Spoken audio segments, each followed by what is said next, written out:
ここが好きだよ日本人へようこそ。皆さんは日本と聞いて何を思い浮かべますか？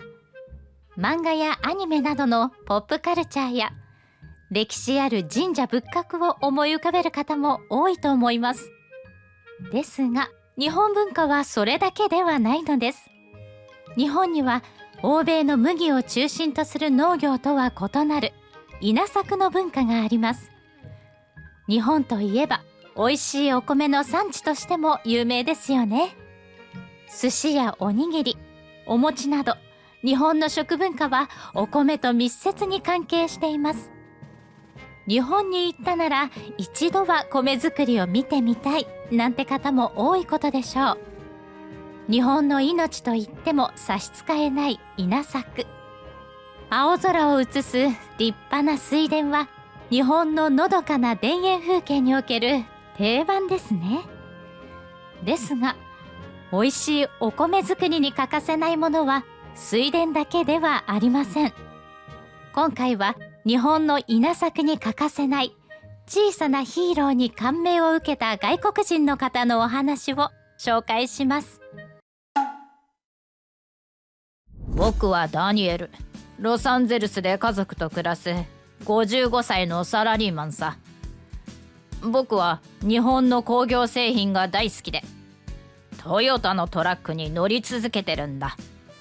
日本の車は何十万キロと走っても故障知らずだし、ポータブルオーディオの元祖だって日本のウォークマン。日本の製品にはいつも感心させられてきたよ。アメリカの車ってでかくてパワー重視なイメージだろ。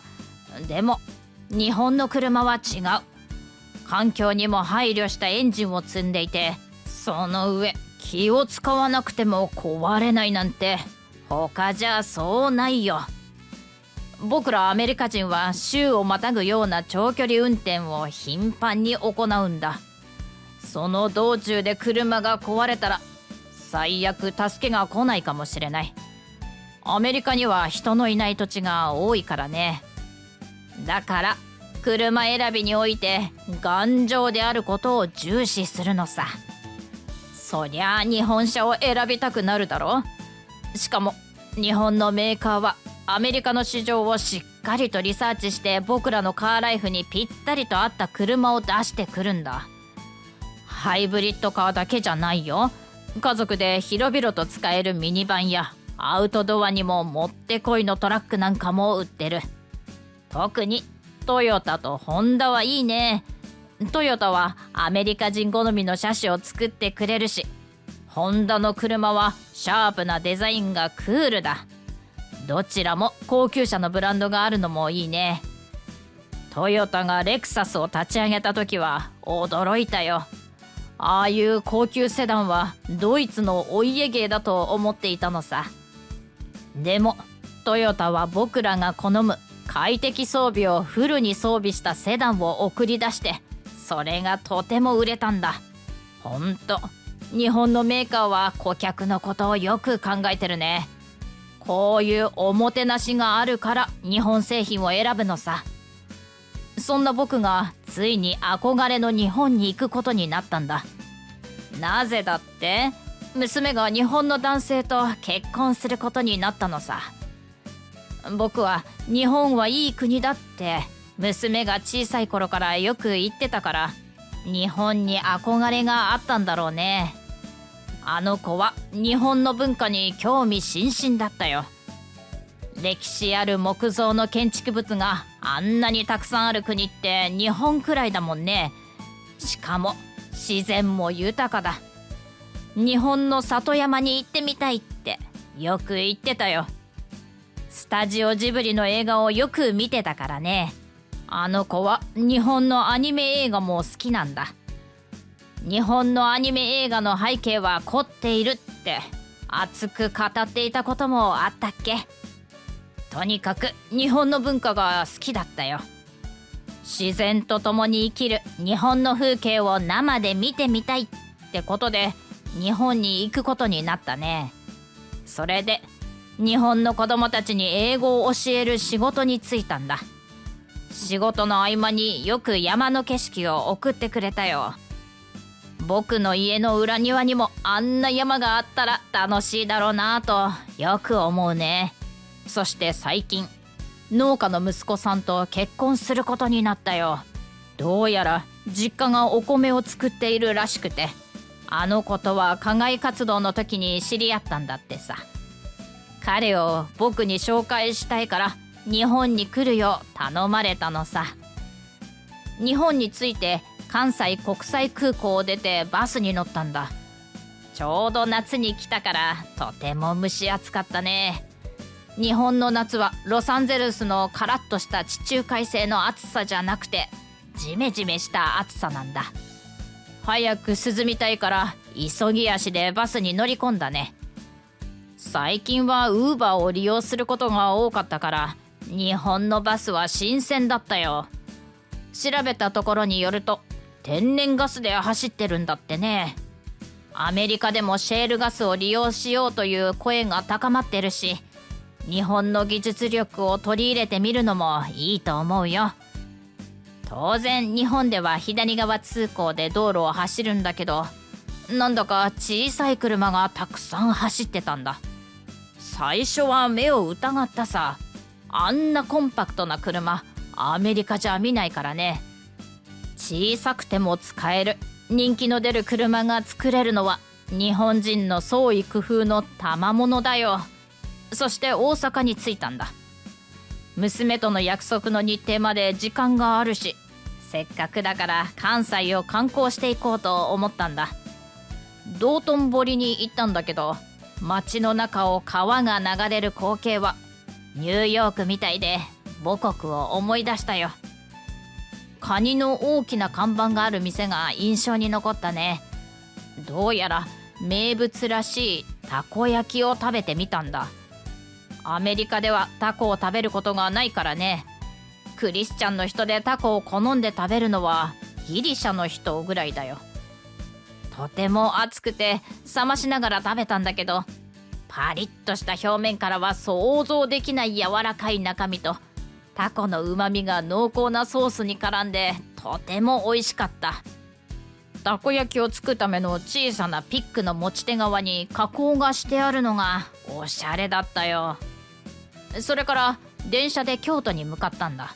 アメリカじゃ大都市以外で電車を使うことがないからこれも楽しかった。車内でみんな静かに過ごしているだなんて最初は驚いたよ。しかも車内がきれいに掃除されている。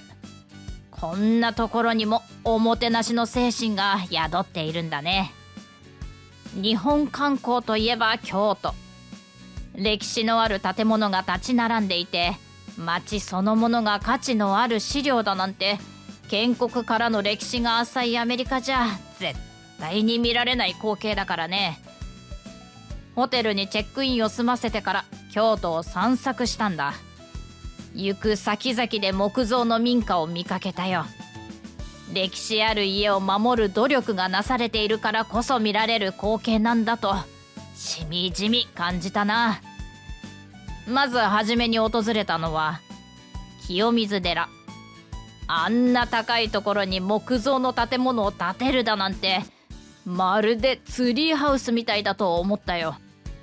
あそこから飛び降りる人がいたって聞いた時は特殊部隊の訓練みたいで驚いたね。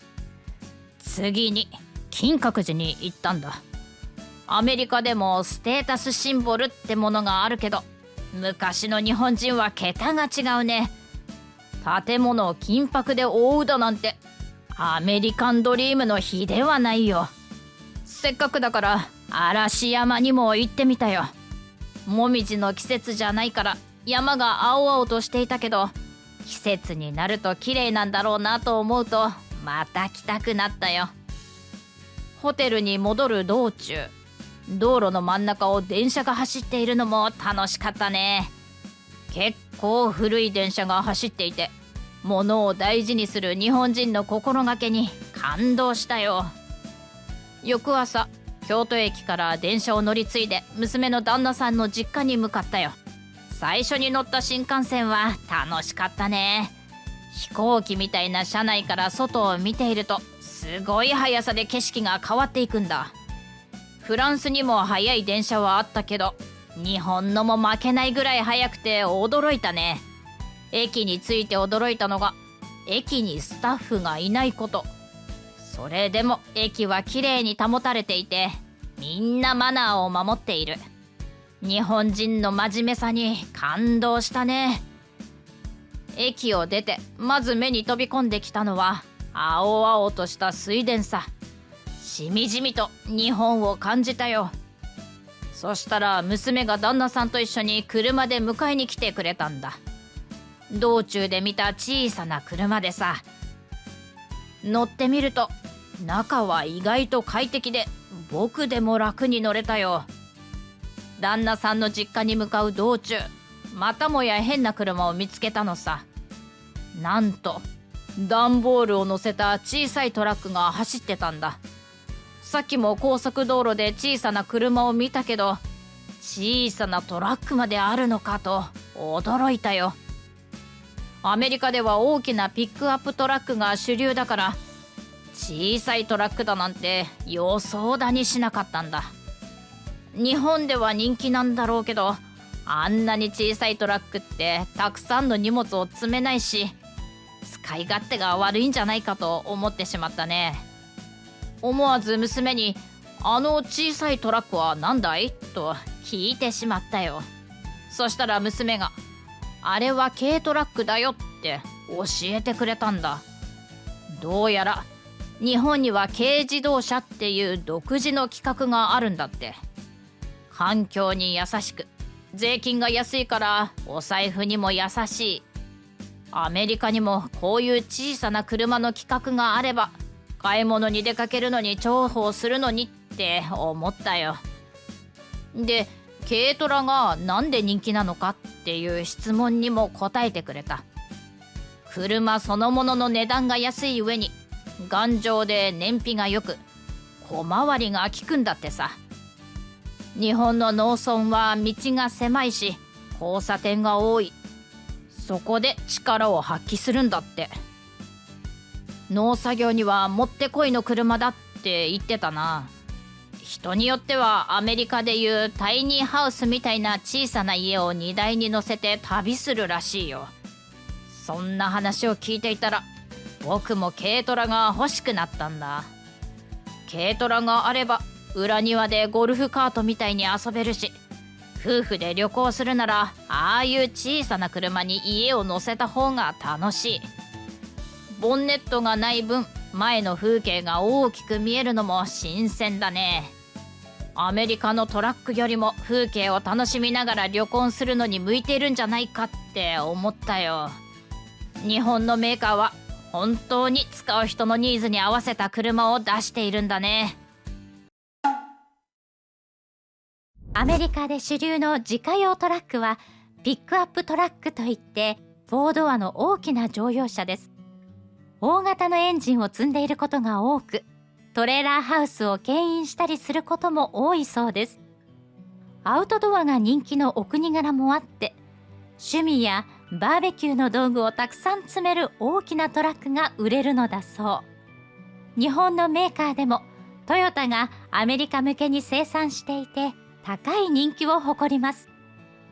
それに対して日本で主流の自家用トラックは軽トラックです。日本の狭い農道でも使い勝手の良いコンパクトなボディとエンジンが売りです。今海外では軽トラックが人気なのだそう。アメリカの広々とした農地をゴルフカートのように軽快に走り抜けられる軽トラックは、車好きのアメリカ人の心をつかんで離しません。